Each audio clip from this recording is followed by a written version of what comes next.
अस्सलाम वालेकुम student, welcome to my channel for the love of physics. This is MS Phatak. आज हमारे पास है नेक्स्ट एमसीक्यूज क्वेश्चन नंबर 12। तो the graph about shows the changes and speed for two different blocks. The left graph shows the speed of block 1 which has the mass m1, and the right graph shows that the speed of block m2 which has the mass 2m1. While the speeding up, they both have to overcome some fraction f. Which of the two blocks had more power provided to it? तो हमने बताना है कौन सी ज्यादा power इसकी होगी, यानी हमारे पास किस में ज्यादा काइनेटिक एनर्जी होगी। ठीक है, तो पहला जो हमारे पास है ब्लॉक जो लेफ्ट साइड पे है, ये हमारे पास इसमें हमारे पास क्या है, किसका स्पीड हमारे पास इसका मैस m1 है और राइट साइड का डबल मैस है 2m1 है। ठीक है, तो हमने बताना है कि कौन सी का two blocks had more power provided to it. तो कौन सी का हमारे पास स्पीड गिवन है, ये हमारे पास 10 मीटर पर सेकंड और टाइम है 10 सेकंड के लिए, और इसके हमारे पास 5 मीटर पर सेकंड है 10 सेकंड के लिए, क्योंकि हमारे पास इसका जो मैस है वो डबल है। ठीक है, तो देखते हैं हमारे पास ऑप्शन इसमें हमारे पास है कौन सी का पावर होगा ज्यादा। तो हमारे पास ब्लॉक 1 है, ब्लॉक 2 है, सी ऑप्शन है दे हैड इक्वल हमारे पास पावर प्रोवाइडेड, और it depends upon the ratio of M और एफ, यानी मैस टू फ्रैक्शन रेशियो पे डिपेंड करता है।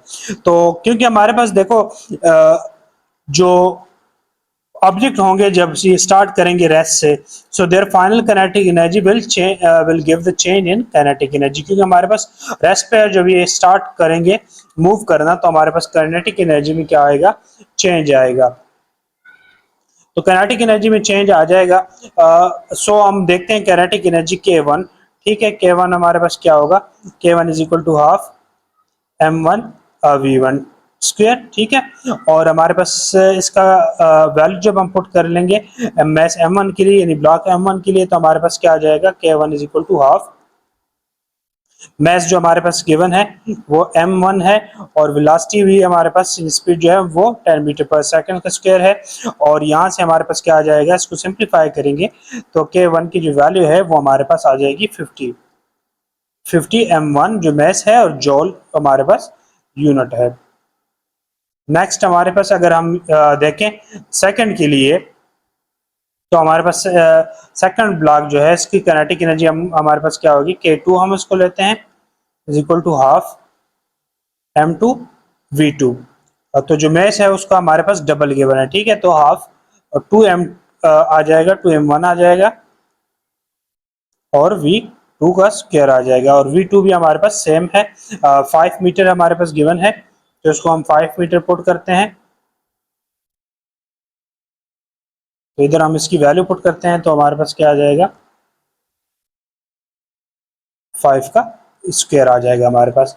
तो यहाँ से हमारे पास क्या आ जाएगा, इसको सिंप्लीफाई करेंगे तो K2 की जो वैल्यू है वो हमारे पास 25 m1 जॉल। ठीक है, तो अगर हम काइनेटिक एनर्जी देखें तो हमारे पास जो ब्लॉक 1 है उसकी हमारे पास काइनेटिक एनर्जी ज्यादा आ रही है। सही है, तो इसकी एक्सप्लेनेशन हम देखते हैं। So both object started at rest, so finding there final energy will change in the kinetic energy of the block. जो काइनेटिक एनर्जी हम फाइंड कर चुके हैं। ठीक है, तो ये हमारे पास इनकी काइनेटिक एनर्जी हो जाएगी। So the work energy theorem tells us that the change in the kinetic energy is equal to work. So block 1 had more work done to it, क्योंकि हमारे पास देखो वर्क एनर्जी प्रिंसिपल हमारे पास theorem है वो बताता है कि जो वर्क डन है वो हमारे पास इक्वल है चेंज इन काइनेटिक एनर्जी। सो और W जो हमारे पास होता है वो चेंज इन काइनेटिक एनर्जी होता है, initial energy final energy. So because both blocks are reflected for the same time period, do that means block 1 also had more power provided. तो इसका जो करेक्ट ऑप्शन है वो हमारे पास ऑप्शन ए बनता है, जो कि है हमारे पास ब्लॉक 1। तो हमारे पास ऑप्शन ए हमारे पास इसमें करेक्ट